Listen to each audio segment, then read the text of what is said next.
Hello friends, आपका ज़ेरे solve paper में स्वागत करते हैं। दोस्तों, आज मैं टीईटी का न्यू टॉपिक अधिकार लेकर आया हूं, जो महत्वपूर्ण टॉपिक में से ये भी महत्वपूर्ण है। आप सब लोग इसको ध्यान से पढ़िए, समझिए, और जो भी प्रॉब्लम है आप कमेंट कर सकते हैं। और आगे बढ़ने से पहले जो स्टूडेंट या फ्रेंड्स मेरे नए हैं वो मेरे चैनल को सब्सक्राइब करें, और वीडियो पसंद आता है तो लाइक और शेयर भी करें। तो आइए आगे देखते हैं।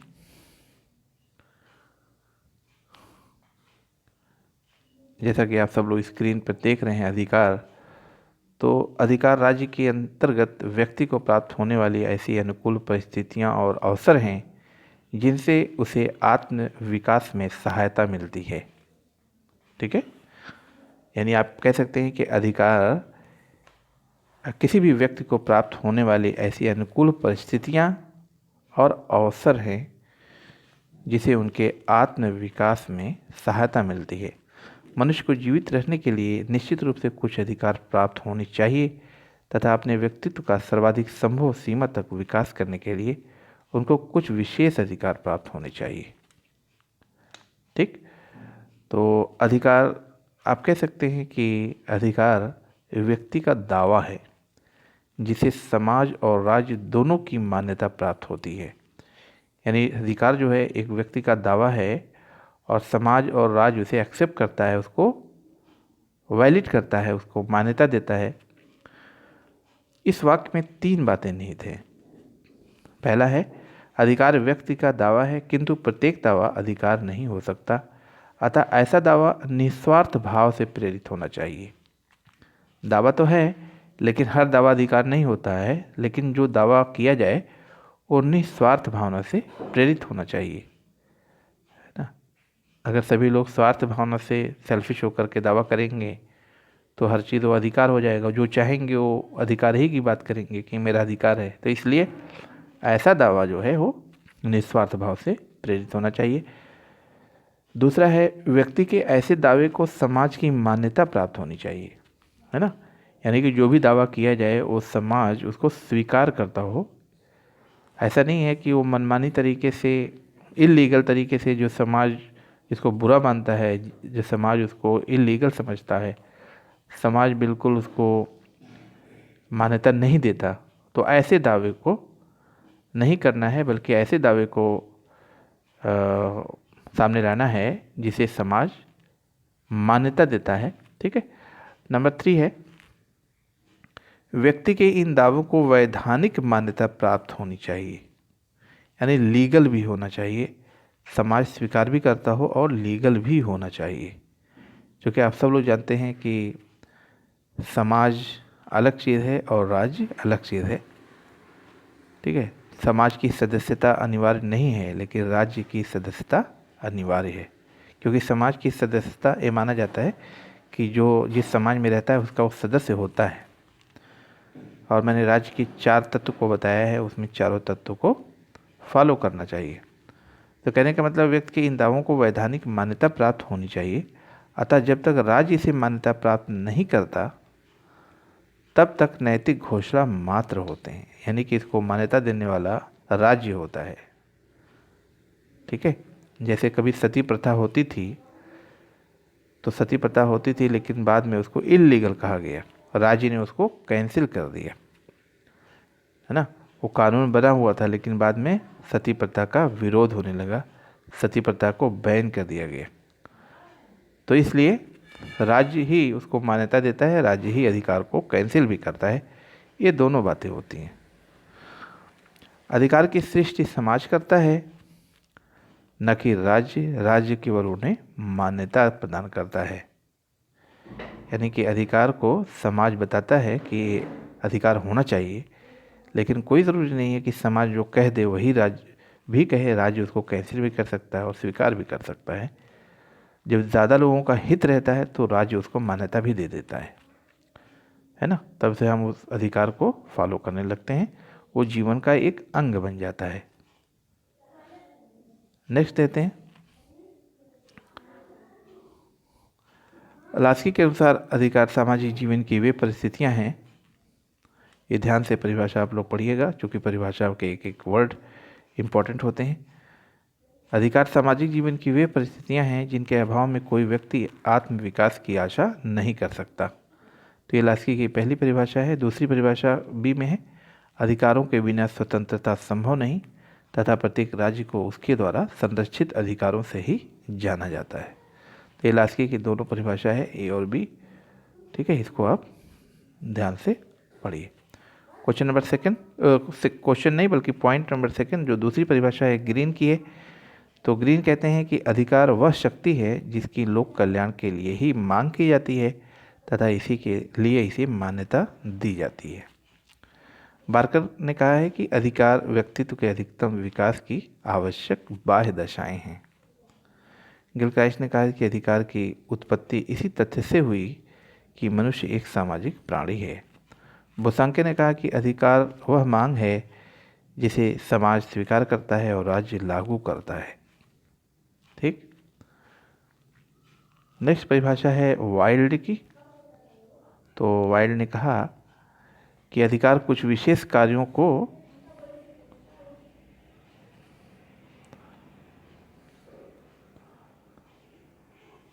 वाइल्ड ने कहा कि अधिकार कुछ विशेष कार्यों को करने के लिए स्वतंत्रता की विवेकपूर्ण मांग है।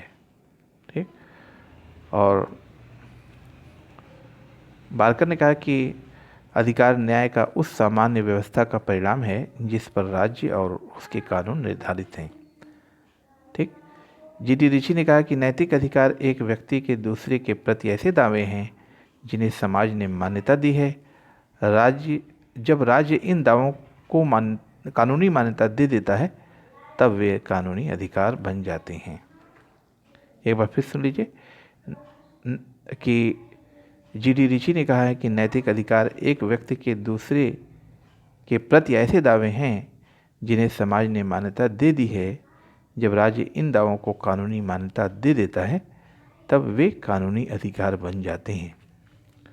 क्वेश्चन नंबर 7, अधिकार उस शक्ति का नाम है जिसके द्वारा किसी मनुष्य का मनुष्यों के समुदाय के कार्यों को समाज के बल पर प्रभावित किया जा सकता है और जिसका प्रयोग सामान्य हित के लिए आवश्यक होने के कारण समाज द्वारा स्वीकृत हो।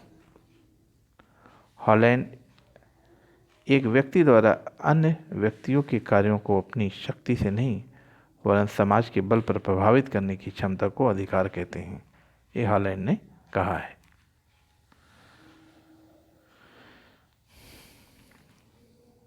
नेक्स्ट कहते हैं, ऑस्टिन ने परिभाषा जो दी है। ऑस्टिन कहता है कि एक व्यक्ति का दूसरे व्यक्ति अथवा व्यक्तियों में कुछ विशेष प्रकार का कार्य करने की क्षमता का नाम अधिकार है। मैकम ने कहा है कि अधिकार सामाजिक हित की कुछ आवश्यक परिस्थितियां हैं जो नागरिकों के सच्चे विकास के लिए आवश्यक है।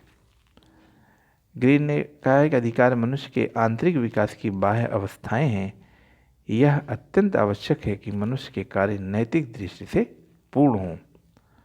अब हम देखते हैं अधिकार के रूप क्या हैं। ठीक, तो अधिकार के दो रूप हैं, एक को नकारात्मक अधिकार कहते हैं, दूसरे को सकारात्मक अधिकार कहते हैं।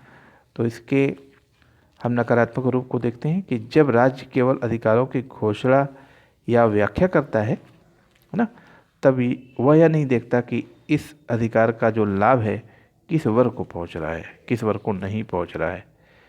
तो ऐसे अधिकार को नकारात्मक अधिकार कहा जाता है। ये ध्यान देने की बात है।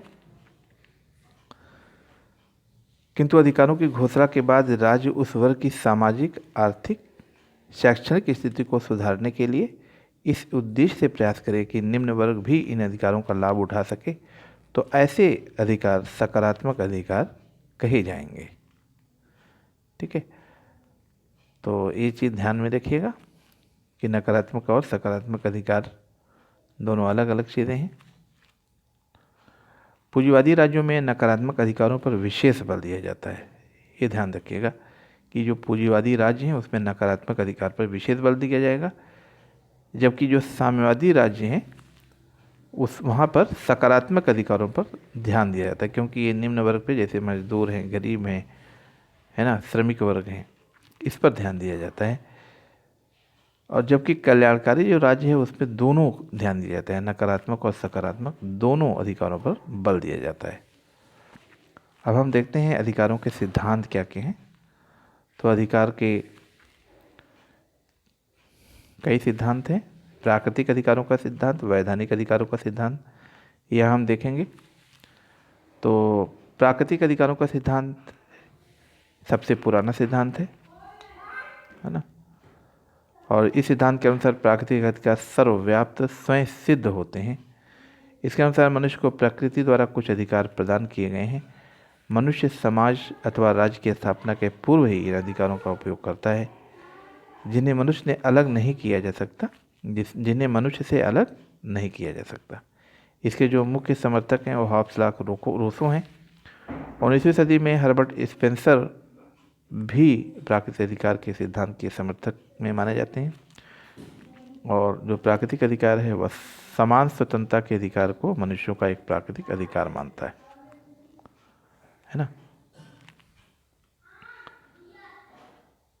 यानी कि हर्बर्ट स्पेंसर जो है यहाँ पर प्राकृतिक अधिकार के समर्थक में आते हैं। तो ये जो है स्वतंत्रता के अधिकार को मनुष्य का एक प्राकृतिक अधिकार मानते हैं। और प्राकृतिक अधिकार अनेक क्रांतियों के प्रेरणा स्रोत रहे हैं।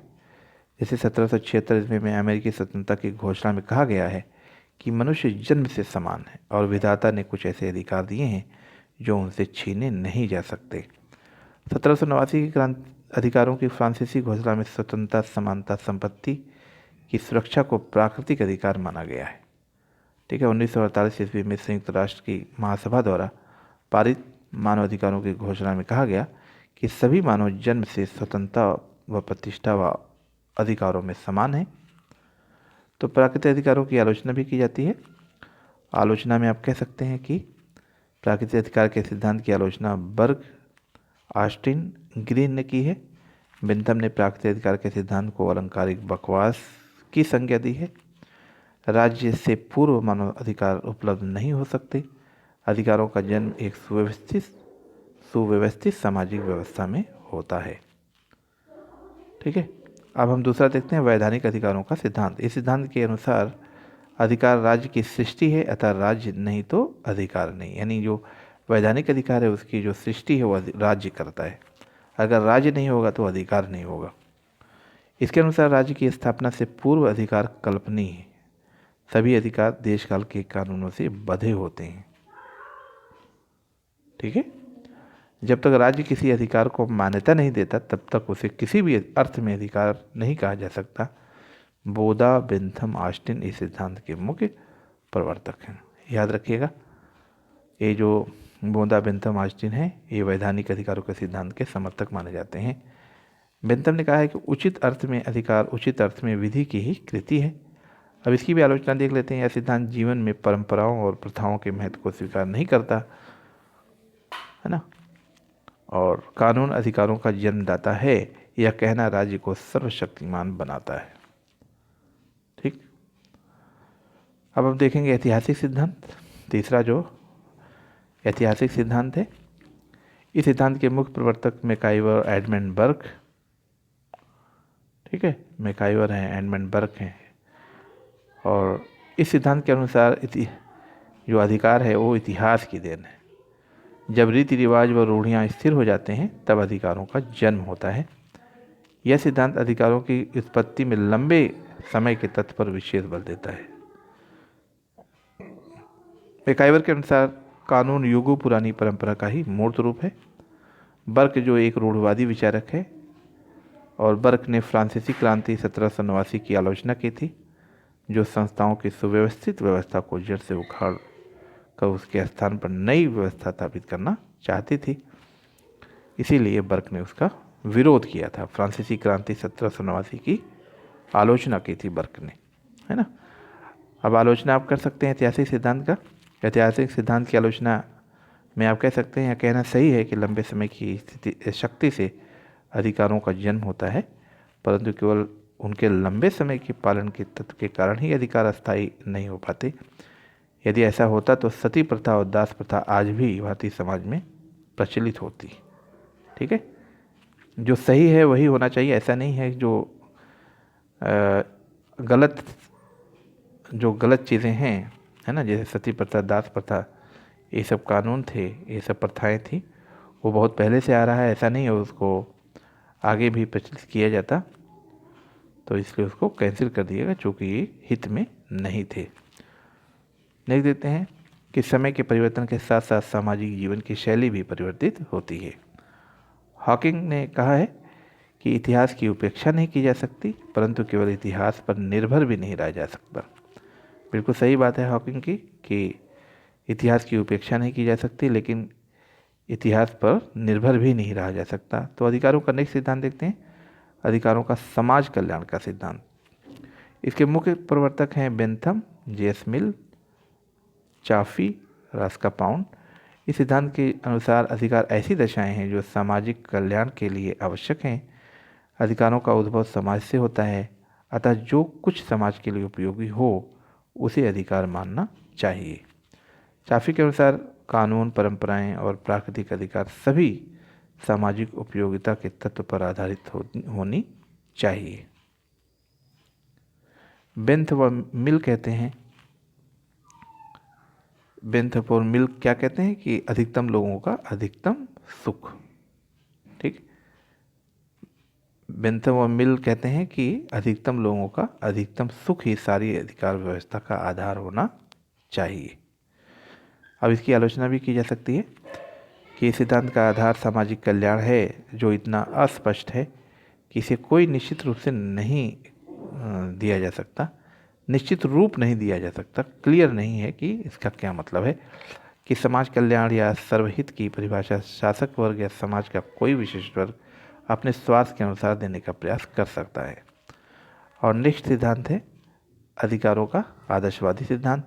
इस सिद्धांत के मुख्य प्रवर्तक कांट, ग्रीन, बार्कर हैं। यह सिद्धांत मानव की विवेकपूर्ण इच्छा के तत्व पर आधारित है, जो आग्रहों के रूप में प्रकट होती है। जब ऐसे आग्रहों की नैतिक मान्यता को वैधानिक मान्यता प्राप्त हो जाती है, तब अधिकारों का जन्म होता है ना। तो ग्रीन ने कहा है, ग्रीन के अनुसार मानव चेतना अपने तथा साथ ही अन्य मनुष्यों के कल्याण की कामना करती है। इस प्रकार किसी आग्रह को सामान्य हित के अनुकूल होने के रूप में मान्यता प्राप्त होने पर अधिकारों का जन्म होता है। तो बार्कर ने ग्रीन के विचारों को इस प्रकार प्रस्तुत किया है, मानव चेतना स्वतंत्रता को स्वयं सिद्ध मानती है, स्वतंत्रता में अधिकार निहित होते हैं और अधिकार राज्य की मांग करते हैं। अब इसकी भी आलोचना की जा सकती है कि अधिकार का आदर्शवादी सिद्धांत एक अमूर्त सिद्धांत है। व्यक्ति के व्यक्तित्व के सर्वाधिक संभव विकास का विचार इतना अस्पष्ट है कि कोई विशेष नमूना निर्धारित नहीं कर सकता जो सभी के लिए समान रूप से प्रासंगिक हो। ठीक, नेक्स्ट सिद्धांत है अधिकारों का मार्क्सवादी सिद्धांत। इस सिद्धांत के अनुसार किसी भी राज्य अथवा किसी भी युग में प्रचलित प्रभुत्वशाली वर्ग के अधिकार होते हैं, अतः पराधीन या सर्वहारा वर्ग के अधिकारों की सुरक्षा वर्गहीन व राज्यहीन समाज में ही संभव है, पूंजीवादी राज्य में नहीं। मार्क्सवाद के अनुसार पूंजीवादी व्यवस्था में स्वतंत्रता व समानता को उसी सीमा तक स्वीकार किया जाता है जहाँ तक वे मुक्त स्पर्धा को बढ़ावा देते हैं। पूंजीवादी व्यवस्था के अंतर्गत विधिक दृष्टि से सभी नागरिकों को समान अधिकार उपलब्ध होते हैं, परंतु वास्तव में सभी अधिकार शासक वर्ग के ही अधिकार होते हैं। तो सेंट साइमन ने कहा है कि पूंजीवादी व्यवस्था के अंतर्गत मजदूर वर्ग के अधिकार मुक्त स्पर्धा के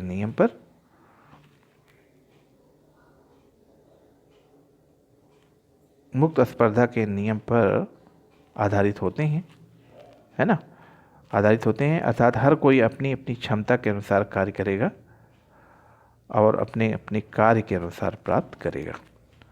तो सेंट साइमन ने कहा है कि हर कोई अपनी अपनी क्षमता के अनुसार कार्य करेगा, अपने अपने कार्य के अनुसार प्राप्त करेगा। इसका मतलब ये है कि जो जितना मेहनत करेगा, जो जितना कार्य करेगा, उसी हिसाब से उसको पैसा मिलेगा, उसी हिसाब से उसको वेतन मिलेगा, उसी हिसाब से उसको, है ना, श्रम का परिणाम मिलेगा।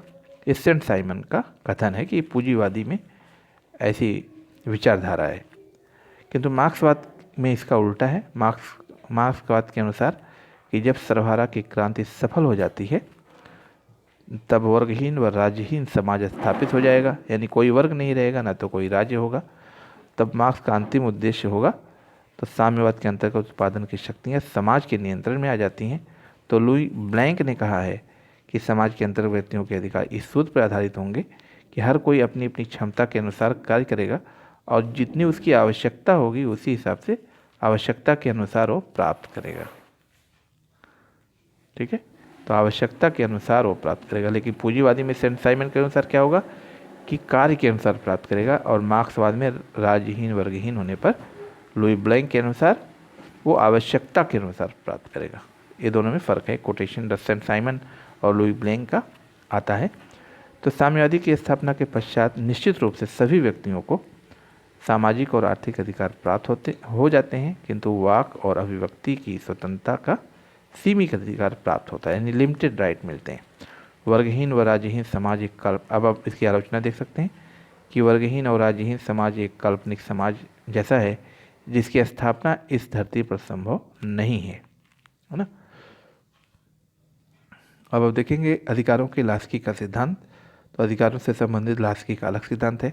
तो लास्की के अनुसार किसी भी राज्य के स्वरूप का पता इस बात से चलता है कि वह किन किन अधिकारों की रक्षा करता है। लास्की राजनीतिक अधिकारों के साथ साथ आर्थिक अधिकारों की बात करता है। उसके अनुसार सामाजिक आर्थिक समानता के बिना स्वतंत्रता अधूरी है। लास्की के अनुसार पूंजीवादी व्यवस्था का दोष यह है कि इसमें सामाजिक आर्थिक समानता को पर्याप्त महत्व नहीं दिया जाता, जबकि साम्यवादी व्यवस्था का दोष यह है कि इसमें अधिनायक तंत्र को स्थापित कर स्वतंत्रता का दमन किया जाता है। तो लास्की कहता है कि प्रजातांत्रिक समाजवाद के अंतर्गत उदारवादी और समाजवादी मूल्यों में समन्वय स्थापित किया जा सकता है। यानी लास्की जो है प्रजातांत्रिक समाजवाद की बात करता है। ठीक, नेक्स्ट देखते हैं कि लास्की ने राज्य के कल्याणकारी विचारों को बढ़ावा दिया। उसने पूंजीवादी व्यवस्था को समाप्त करने की बात नहीं की, बल्कि उसके संशोधन के ऐसे सुझाव दिए जिसमें इस प्रणाली में जनसाधारण की सुरक्षा और स्वतंत्रता की सुनिश्चित की जा सके।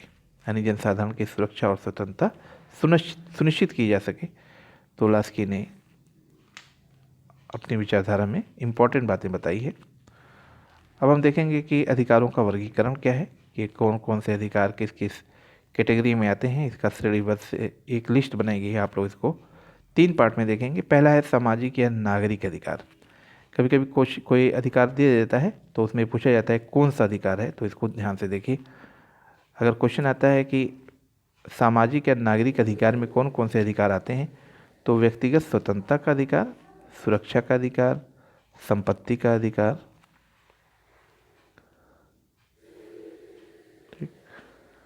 धार्मिक स्वतंत्रता का अधिकार, वाक एवं अभिव्यक्ति की स्वतंत्रता का अधिकार, संघ के निर्माण का अधिकार, देश के भूभाग में विचरण का अधिकार, देश के किसी भी भाग में निवास का अधिकार। ये सामाजिक और नागरिक अधिकार में आते हैं। अब हम नेक्स्ट देखेंगे राजनीतिक अधिकार।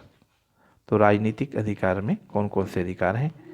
मतदान का अधिकार, चुनाव लड़ने का अधिकार, राजनीतिक दलों और समूह के गठन का अधिकार, सार्वजनिक सभाएं करने का अधिकार, सरकार की आलोचना एवं संवैधानिक ढंग से उसे बदलने का अधिकार। नेक्स्ट है आर्थिक अधिकार। तो आर्थिक अधिकार में कौन कौन से अधिकार आते हैं। काम का अधिकार। तो काम के अधिकार में सबसे पहले लुई ब्लैंक ने सबसे पहले ये संवैधानिक अधिकार के रूप में मान्यता प्रदान करने की बात की थी, लुई ब्लैंक ने कहा था। तो आर्थिक अधिकार में विश्राम और मनोरंजन का अधिकार, श्रम संगठनों के निर्माण का अधिकार, कोई व्यवसाय अथवा व्यापार करने का अधिकार, सामाजिक बीमे की उपलब्धि का अधिकार, पर्याप्त पारिश्रमिक के लिए मुक्त सौदेबाजी का अधिकार और उद्योग के प्रबंध में श्रमिकों की भागीदारी का अधिकार। तो इतने अधिकार को कैटेगराइज किया गया है। इसके अलावा भी अधिकार हैं, तो आप लोग के लिए वो लेंदी होगा। और नेक्स्ट टॉपिक हम लेके आपको नेक्स्ट वीडियो में मिलते हैं ना। तब तक आप लोग पढ़ते रहिए, और वो जो टॉपिक होगा वो इम्पोर्टेंट क्वेश्चन जो टीजीटी पीजीटी में आ चुके हैं, मैं उसको नेक्स्ट वीडियो में आपको शेयर करूँगा। ठीक है, जो फ्रेंड्स मेरे चैनल को सब्सक्राइब नहीं किए हैं प्लीज़ वो सब्सक्राइब करें, बेल आइकन को भी प्रेस कर दें, इससे कि जो भी मैं वीडियो सेंड करूँ उनको पहले उसका नोटिफिकेशन मिलता रहे। और वीडियो पसंद आती है तो लाइक और शेयर ज़रूर करें। आपका लास्ट तक वीडियो देखने के लिए बहुत बहुत धन्यवाद।